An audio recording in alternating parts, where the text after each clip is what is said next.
안녕하십니까. 나라사랑학교의 최환열 대표입니다. 이 시간에는 베르그손의 물질과 기억에서 순수 지각 이론에 대해서 살펴보는 시간을 갖도록 하겠습니다.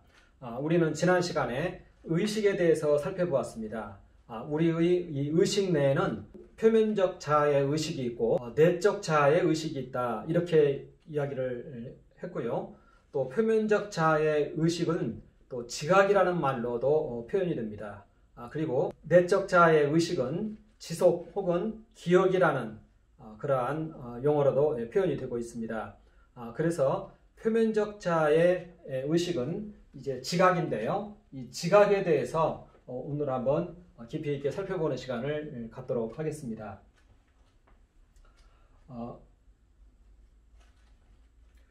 여기에서 베르그손은 자연법칙 이미지와 나의 이미지를 지금 비교하고 있습니다. 여기 보면은 이 자연세계가 있는데요. 자연세계의 이미지가 있고요. 또 여기에 나의 이미지가 있습니다. 특히 이때 나의 이미지는 이 자연세계가 고스란히 내 안에 들어와서 형성한 외적 이미지, 즉 자연세계의 그 이미지가 있다는 것이죠. 그리고 내적 이미지가 있는데 이 내적 이미지는 지금까지 경험한 모든 것들이 이미지화 되어서 우리 안에 저장되어 있다는 것입니다. 그것이 바로 내적 이미지인 것입니다. 그것이 바로 내적 이미지인 것입니다. 이때 또 하나 우리가 참조할 것은 이 자연세계의 그 이미지, 이렇게 얘기했는데 여기에는 이제 플라톤의 이데아 개념이 여기에서는 베이직을 이루고 있습니다. 플라톤은 일자의 이미지, 이것을 이데아라고 했는데요. 이 이데아가 모든 자연 사물의 그 법칙을 이룬다, 이렇게 얘기했습니다. 그렇기 때문에 전통적으로 이미지라는 것은 이데아와 일치하고 있고요. 또 플라톤은 그것을 개념과도 일치시켰기 때문에 서로 이 모든 것들이 다 상통되고 있는 그러한 이야기인 것입니다. 그래서 자연세계의 이미지는 사실은 자연세계의 법칙과도 같습니다. 그리고 내 안에 있는 이 이미지도, 이 이미지가 고스란히 들어와 있기 때문에 사실은 자연 법칙이 우리 안에 들어와 있는 것으로 이렇게 우리는 볼 수 있는 것입니다. 이러한 것은 플라톤을 통해서 이야기됐을 뿐만 아니라 칸트를 통해서도 충분히 이제 이러한 것들은 논증이 된 사항이기 때문에 그러한 것들을 다 전제로 한 상태에서 이러한 논의가 진행된다는 것을 우리는 알아야 되겠습니다. 그래서 물질을 자연세계라고 한다면 이것은 이미지하고 같습니다. 자연세계에 대한 이미지가 같은 것이죠. 우리가 보여지는 이미지 그대로인 것입니다. 그런데 그 이미지를 법칙으로 이해하고 있기 때문에 이것은 이 법칙과 자연세계는 일치하는 것이죠. 그래서 자연세계와 이 이미지, 이 법칙은 일치한다, 이렇게 지금 표현을 하고 있습니다. 이것은 기존에 있는 이 전통 철학을 공부를 한 사람은 여기에 대해서 이제 자연스럽게 받아들이는 것이죠. 특히 고대의 플라톤 철학, 그리고 칸트 철학, 이러한 것들에 대해서 익숙한 사람은 이것을 자연스럽게 받아들이는 것입니다. 그렇게 봤을 때 모든 물질들은 이미지들의 총체이다, 이렇게 말합니다. 그리고 여기에서의 이미지들의 총체란 것은 하나의 자연 법칙과도 같은 이야기인 것이죠. 모든 우리 눈에 보이는 가시적인 그러한 물질들이 있는데, 물질 세계가 있는데 그 이면을 붙잡고 있는 것은 법칙인 것입니다. 자연 법칙인 것이고 그것이 이제 이미지이다, 이렇게 말합니다. 그리고 처음에 플라톤이 이 이미지를 말할 때는 이데아라고 얘기했고 형상이라고 얘기했고 절대자의 관념이라고 얘기했습니다. 절대자의 관조, 절대자의 바라봄, 이게 이제 이미지 형태로 바라보는 것이기 때문에 그렇습니다. 그리고 그것이 이제 개별화되어서 자연 만물들이 생성되었다, 이렇게 보기 때문에 이러한 얘기에는 그러한 고대 철학이나 칸트 철학의 그러한 이제 기본이 여기에는 존재하고 있는 것입니다. 그래서 모든 물질은, 자연 세계는 이미지이다, 그리고 법칙이다, 이렇게 이야기를 합니다. 그리고 이 정신에서 이미지가 나옵니다. 그런데 우리 안에 있는 이 이미지도 이게 똑같습니다. 여기에 있는 이미지와 우리 표면적 자아, 우리 안에 있는 이미지가 같습니다. 우리가 세계를 바라보고 있는 것이죠. 우주를 바라보고 있는 것이고 자연 만물을 바라보고 있는 것인데 그 바라보고 있는 것이나 거기에 있는 이미지나 같다는 얘기인 것입니다. 그런데 기본적으로 베르그손이 얘기하는 것은 이 이미지는 우리의 정신으로부터 나온다는 것입니다. 그래서 정신으로부터 이미지가 나오는 것이고 이것을 과거에는 이데아라고 얘기를 했던 것이고 이것은 바로 이제 이미지가 이 정신과 물질 사이에서 하나의 이제 중간 역할을 하고 하나의 교류 형식을 이루고 있다. 이런 차원에서 이렇게 이야기를 합니다. 그러니까 결국은 자연 세계가 이미지로 표현이 되고 또 정신에서 이미지가 나오는데 궁극적으로는 물질에 있는 이 모든 이미지와 나의 이미지가 같더라는 것입니다. 그러니까 자연 혹은 자연 법칙이라는 거대 이미지가 소우주인 나의 신체 안에 모두 들어와 있다. 이것을 얘기하는 것입니다. 자연 세계에 있는 이 거대 이미지가 이 나의 신체 안에 이 표면적 자아로서 고스란히 들어와 있다. 그리고 여기에 있는 이미지나 서로 다르지 않다. 이것을 지금 베르그손은 이야기를 하고 있는 것입니다. 이러한 얘기는 고대 철학자들도 얘기했습니다. 어거스틴의 경우에도 이 기억의 세계를 얘기하면서 자연 만물의 모든 것이 내 안에 들어와 있다. 그래서 내가 바로 소우주이다. 이런 얘기를 이제 고대 철학자들도 많이 얘기를 했던 것입니다. 그래서 이 얘기를 다시금 베르그손이 꺼내면서 모든 물질 이미지는 나의 이미지하고 같다.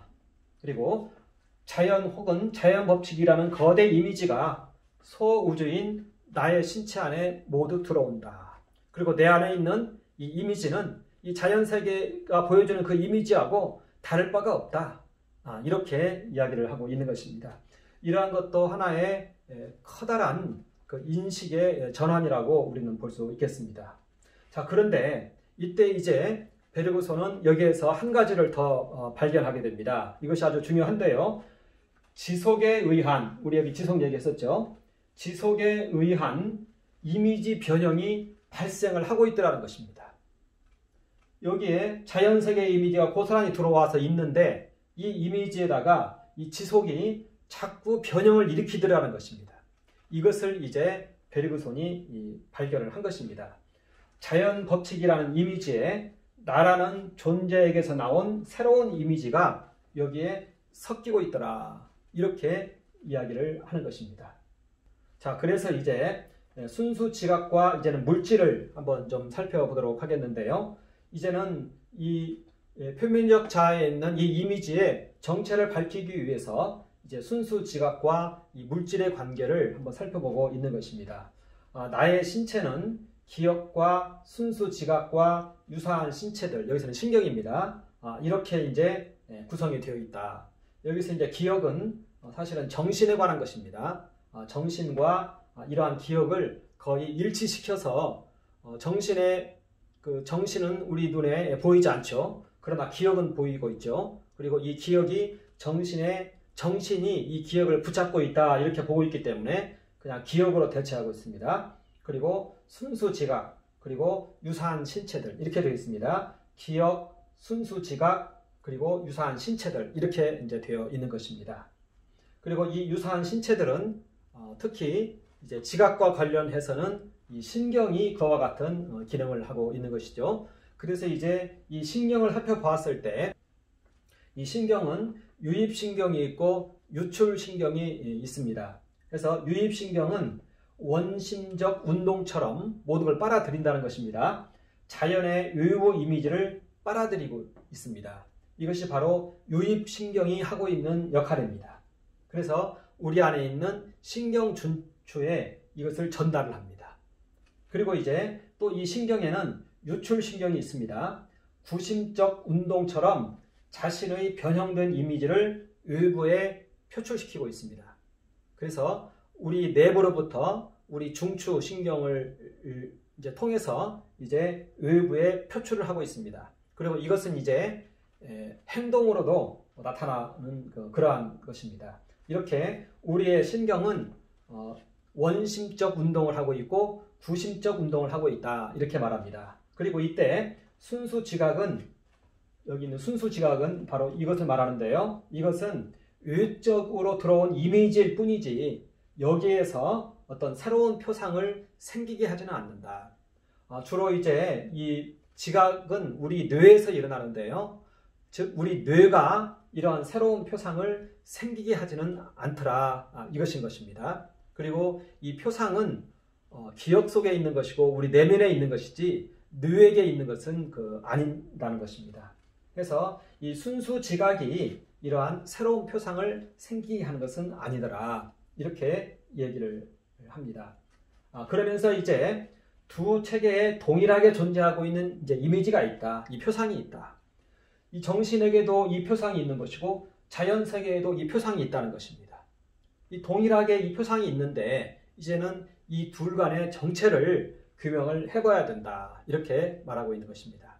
그래서 물질 속에 있는 이미지가 뇌수라는 분자 운동을 통해서 우리에게 이러한 이미지를 만들어냈다. 이렇게 말하면은 그것은 이제 유물론적 실제론이라는 것입니다. 그리고 또 하나는 뇌와 지각 속에 있는 이미지가 우주 속에 있는 분자 운동을 일으키고 있다. 이것은 바로 주관적 관념론이다. 이렇게 말합니다. 그래서 유물론적 실제론은 우리 안의 이미지가 물질에서 나왔다고 말하는 것인데 그런데 여기에 있는 이 표상은 나의 표상이라는 것입니다. 나의 표상인데 여기에서 이렇게 나왔다는 것이 논리적 오류가 된다.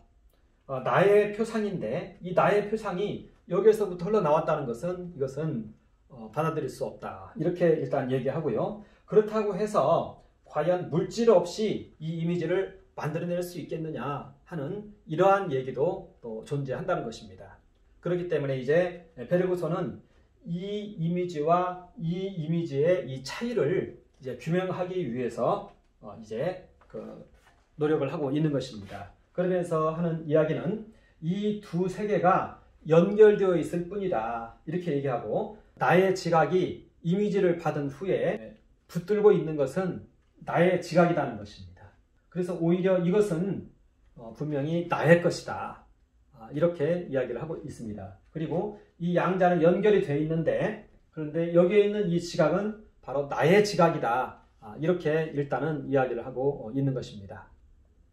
자, 그러면서 이제 이 순수 지각을 더 이제 깊이 있게 분석하고 들어갑니다. 자연물질 이미지와 순수 지각의 이미지가 이제 서로 이제 일치를 하고 있는데 여기에는 이제 신경에 의해서 이 양자가 연결이 되어 있더라. 자, 그래서 물질과 신경과 의식이 있습니다. 이렇게 신경에 의해서 이 양자가 연결이 되어 있더라. 그런데 이때 베르그손이 발견한 것은 이미지들의 선택이라는 비결정성의 문제가 여기에서 출현을 했다는 것입니다.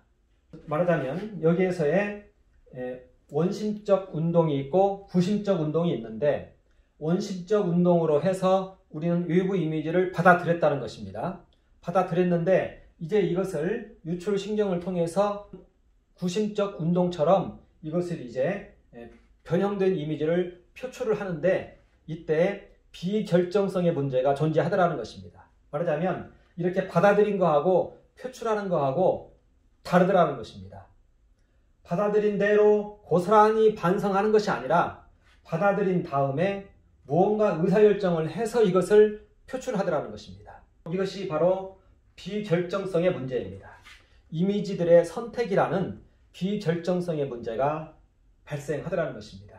그래서 구심적 운동이 단순한 반사작용이 아니고 그리고 이것은 뇌의 작용이 아니고 오히려 정신의 작용이고 정신에서는 여기에 대한 선택적인 행위를 하고 있다. 이렇게 이야기를 하고 있는 것입니다. 그러니까 이제 여기에서 있던 이런 문제가 사실은 이 순수 기억의 문제로 이제 이행을 하는 것이죠. 여기에 있는 표면적 자아는 순수 기억의 영향을 고스란히 받고 있다는 것입니다. 그래서 순수 기억의 문제로 이제는 이행을 하게 된다. 나중에 이것을 파악한 바로는 기억이 개입해서 의식에 작용을 하고 있더라. 이 이미지의 변형을 일으키고 있더라. 그리고 기억이 실제적 지각들을 신호로 바꾸고 있더라. 그러면서 이제 기억의 출처로서 정신을 말하고 신경계는 통로일 뿐이고 물질은 오히려 순수 지각과 일치를 합니다.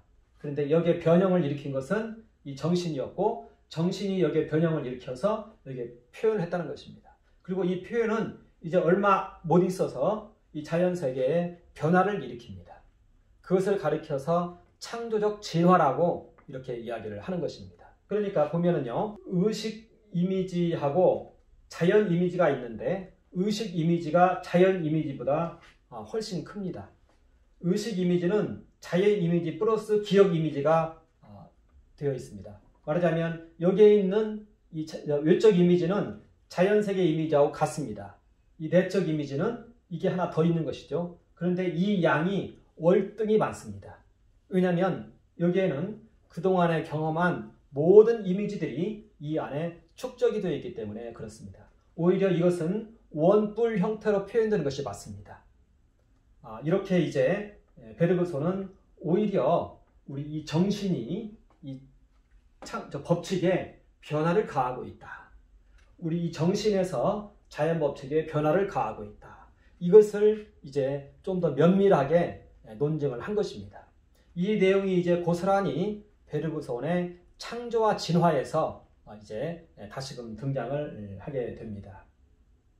이렇게 베르그손은 우리 이 지각 안에 있는 이러한 이미지와 자연 세계에 있는 이 이미지가 서로 같은데 이제 우리 안에 있는 지각 이미지에 무언가가 계속 변화를 야기시키고 있었고 그것은 바로 우리 기억에 있는 이미지였는데 그 기억에 있는 이미지의 출처는 정신이더라. 그래서 정신이 물질 세계에 계속적인 변화를 야기시키고 있더라. 이것을 지금 베르그손은 논증을 한 것입니다. 이것이 바로 베르그손의 순수 지각 이론입니다. 감사합니다.